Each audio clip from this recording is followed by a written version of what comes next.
Dr. Latifat. I am a physician. I earn seven figures every year and I'm living paycheck to paycheck. Can you help me? Hi, guys. Welcome to another episode with Dr. Latifat. I'm so excited that we get to hang out together today. And yes, we are talking about real life situations that's affecting women physicians around their money, things that we've been too afraid to talk about. And that is probably why we are struggling in silence, because that struggle is actually not helping us.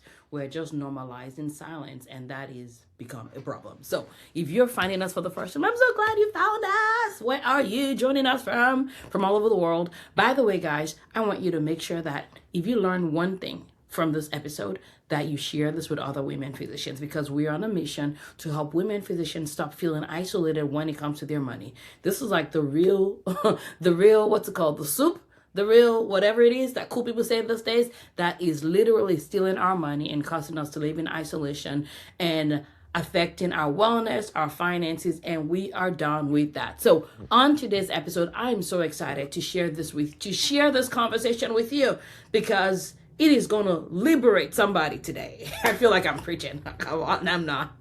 But it will liberate some person today. And that may be you. That may be the person that you share this episode with. Okay? So this is a woman physician earning seven figures, multiple seven figures on some year. And for her, she's like, I earn well. And if this is you, you're like, I earn well and I make more than anyone else that I grew up with. Many of the people in my family cannot even dream about making what I earn in 1 year in their entire life. And maybe for you, your parents were hardworking. They were, post office worker. They're hardworking men, women that were earning like $50,000 a year for their entire family of, five or whatever. And here you are, like, I cannot even believe that I am at a place where I am earning multiple seven figures a year. And it does not feel like it. And so for you, maybe you're literally now like hiding from all of that. And you can't, like, how can I even acknowledge this to myself, to anyone, to my kids, that we are making big bucks, but we are actually broke. We are making big bucks, but we are actually broke. And so you're avoiding looking. You're like, I'm not going to look. I'm going to just keep working hard. I'm just going to keep working more. I'm just going to keep looking for more patients for my practice. Add another physician to my practice. I'll look for another contract. Look for another opportunity, like the same opportunities you've been doing. And maybe you're even in like part of a business program, coaching program, and you are being celebrated. You are one of the success stories. You made 1.5 million last year in your practice, and everyone is applauding you. And so the bigger they applaud, the bigger the shame, the bigger the applaud, the more you build a wall around this area that you cannot even look at in your finances, because you're like, oh my goodness, no one, like you cannot even, you calling yourself names. You're like, I am irresponsible. And so because of all of the words that you're using for yourself, you are hiding. And the more you hide, the more you work, the more that secret gets. And without even knowing it, in the secret of your bedroom, it is now affecting your self-confidence because you feel like a fraud. I am being celebrated. I'm making all this money. I live in the rich doctor house, quote unquote rich doctor house. I drive the fancy doctor car, quote unquote. But I am actually broke. I am actually broke. And for you, you've also probably hired people. You have a financial advisor that you're like, okay, I'm just going to hire an advisor. And at least someone is taking care of it, even though you know that you're broke. You're like, maybe I'm going to have a practice manager. But you know you are broke. And so the solution that you've come up with is centered around anybody else but you. And so this is leading to chronic stress beneath the surface. When you actually think about looking, you have that chronic fear, that chronic stress, that worry beneath the surface. So you're hiding more. And what this actually means is it makes you afraid to think about the future. Because when you think about the future, it looks like a future of chaos, a future of more broke, a future of sadness, really. Because you're like, the thought of facing this just brings up so much sadness. If that's you, I just want to hold space for you for a second and just say, we see you. We see you. I see you. Because you're like, this is not the life that I actually want. This is not the life that I thought I would have. But then it feels like I'm getting deeper. I'm deeper in it. I'm deeper in it. And you're like, I want to be able to retire at some point. But now it looks like if this keeps going on, the only chance of good retirement is going to be your kids. And you're like, oh, now that's adding another layer of stress. Because you're like, I do not want to be in a place where my kids feel like they have no choice but to be responsible for me. And you know how that feels. You know how that feels right now. Because that's you for everybody. That's you for your parents. And at least you're like, well, they did not earn a lot. And maybe your parents mismanage their funds. But you're like, I can. But now you're like, I am going to be the person, the doctor that earned multiple seven figures, whose kids thought they had the rich life, who was known and success and being clapped for. And now you're like, I have to live with the regret and resentment of the fact that I failed. If that's you, again, I'm sending you virtual hugs because you are not alone in this. And my goal is this episode helps you be able to see that there is hope. There is a direction, but it's going to require a redirection. And so the first part that I want to talk about is what is actually, and guys, I'm here to serve. I'm here to help. So you may not like some of this. It may make you feel uncomfortable, but I want you to lean in because that discomfort means that you may be hearing what is about to change your life. And maybe that's exactly what you need because leaning into comfort has led you progressively in this direction. And so if you want something different, then you have to experience something different.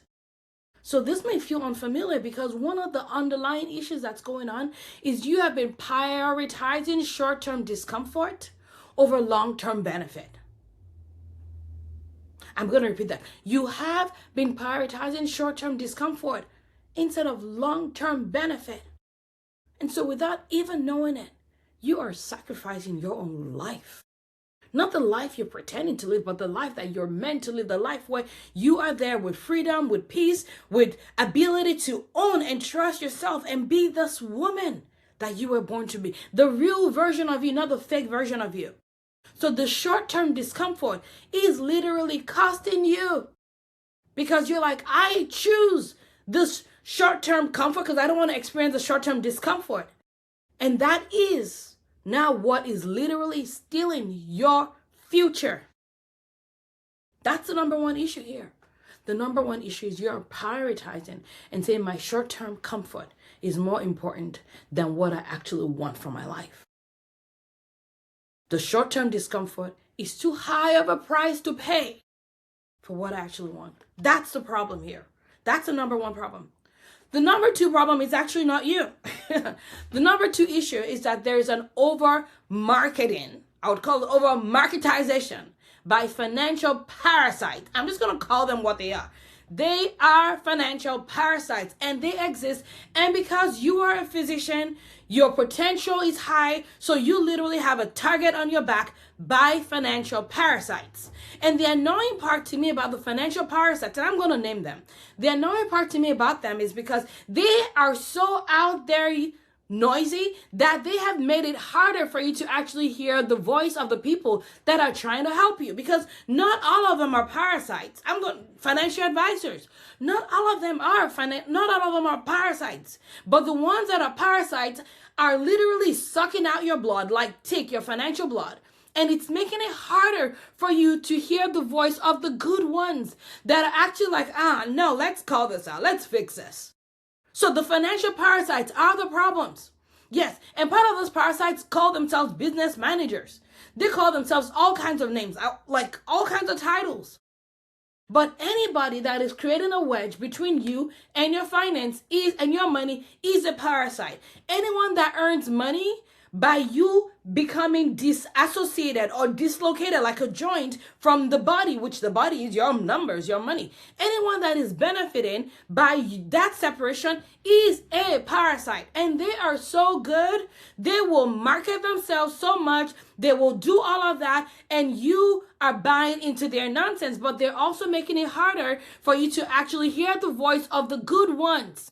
That yes, they will earn, but it's like a symbiotic relationship. You win when they win. You win when they win, as opposed to this, where they are winning regardless of whether you're losing or not.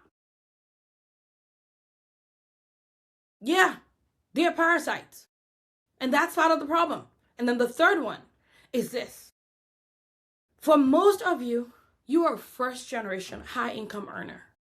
You did not have the mother, the father, the person sitting down across from you, teaching you all the moves, teaching you all the secrets that the wealthy people have. You had no mentors. Those that are around you, you are like the star of the show. And so they're like, teach me your ways. And you're like, sure, I know how to earn, but I don't know how to keep it. But you can't even tell them that.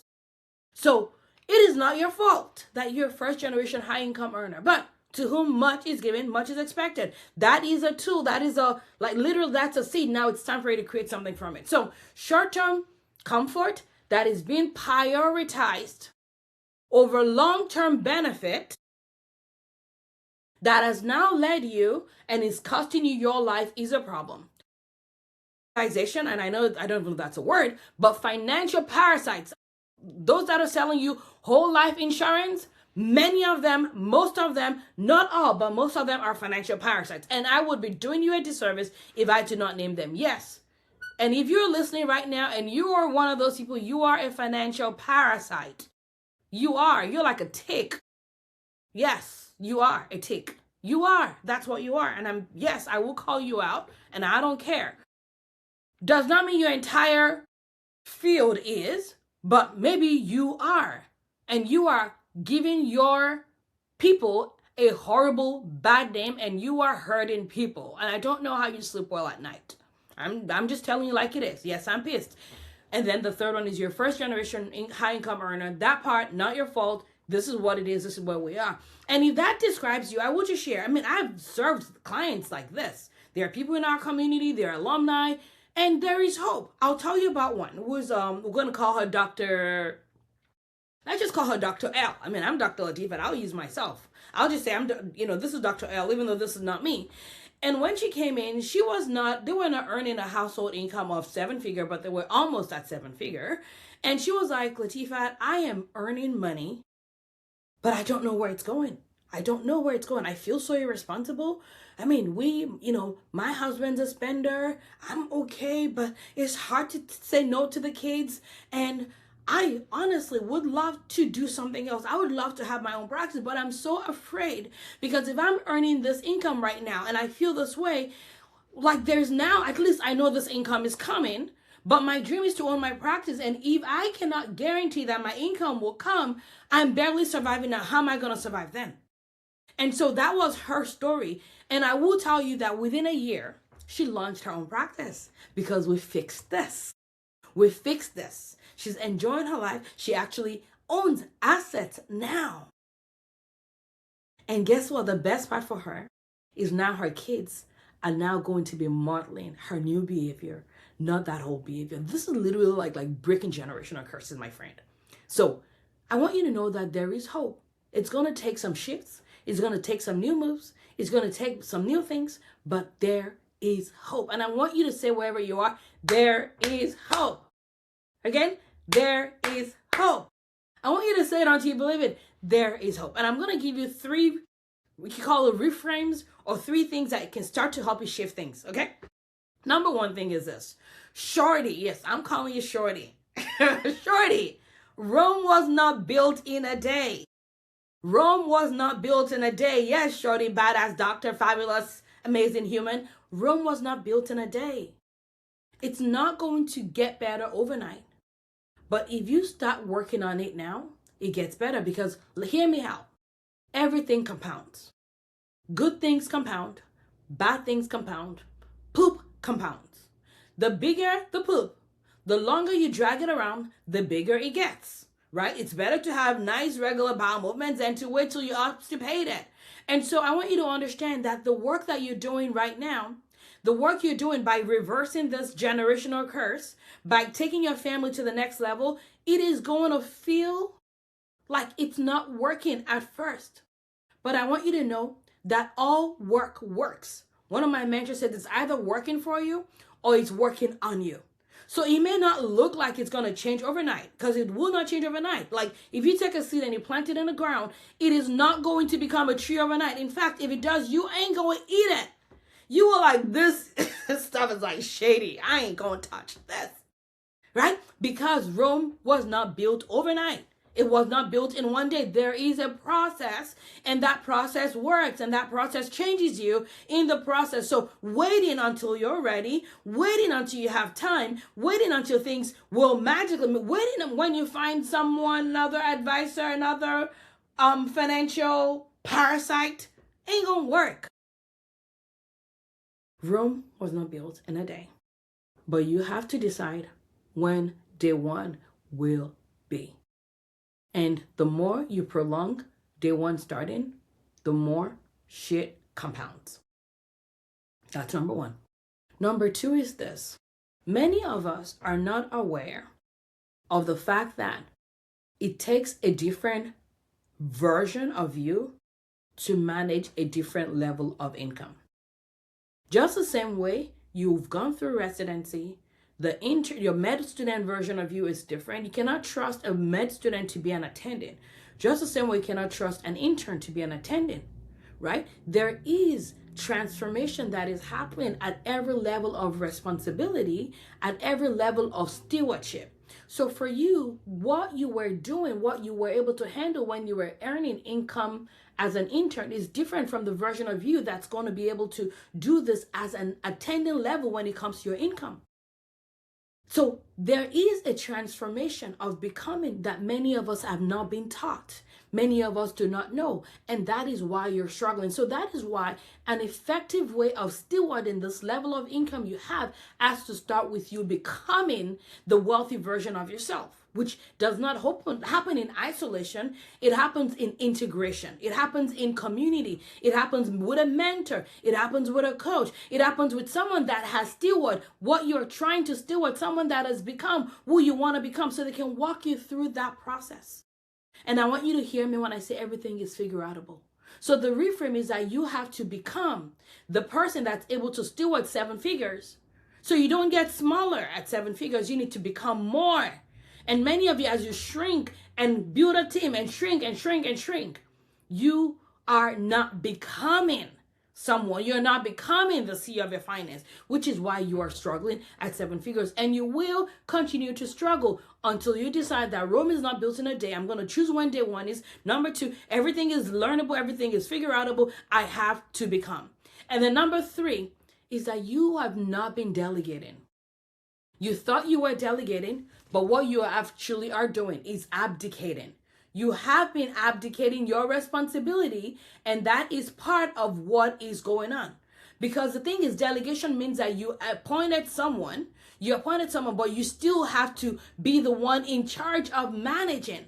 You know, I was reading an article I heard that Oprah still manages her things because she understands that I can't tell you how many stories of people that are like, my financial person, my CFO was screwing things up and I did not even know. I thought they were like, that is a common story for people that are abdicating. So you cannot abdicate. You can delegate. Badasses delegate, not abdicate. Abdication leads to brokenness. Abdication leads to surprises at the end of the day. And that's not what you want. So the question becomes like, what is the way forward? What do you do? What do you do? And I'm going to break it down just 2 simple short points for you because I got to end this podcast. Number 1 is get support. Get support from a place, a community that helps you become. Not someone that encourages you to abdicate, not someone that encourages you to separate yourself from your finances, but someone or a community that helps you become. The best way to become is to surround yourself with people that are becoming. The best way to become is to surround yourself by people that are becoming. It is not done in isolation. That is literally why I created what we have inside of the Money for Them world, the 6 to 7 and Wealth Village. It is the place for women physicians to become. This is not one of those things. You did not become a doctor in isolation. There's no amount of Google reading, amount of textbook reading that is going to help you become. Becoming happens through interactions with. Those can help. But there is need. This is why badasses put themselves in communities that help them become. Communities that keep them accountable. Communities that say, yes, this is normal. Don't quit. Keep going. You are a seed. You will become a tree. But don't quit yet. And that's what you need. And then the second thing is this. You need to start fixing the leak. Get rid of the parasites. Find the leak.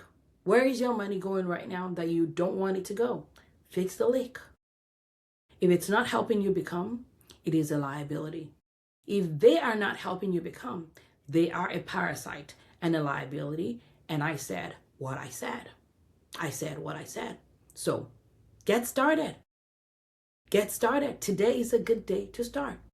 And if you want to learn how we help people, how we support people inside the Money for Them community, check the show note, look at the link there, go to our website, schedule a call, talk to someone. There is hope. If this episode has helped you, do me a favor. Share this with at least one woman physician that will benefit from this. And leave us a review or type a comment if you're watching on YouTube, because we want more women physicians to be liberated. No more financial parasites. End of story. Thank you for listening. I'll see you in the next episode. Goodbye.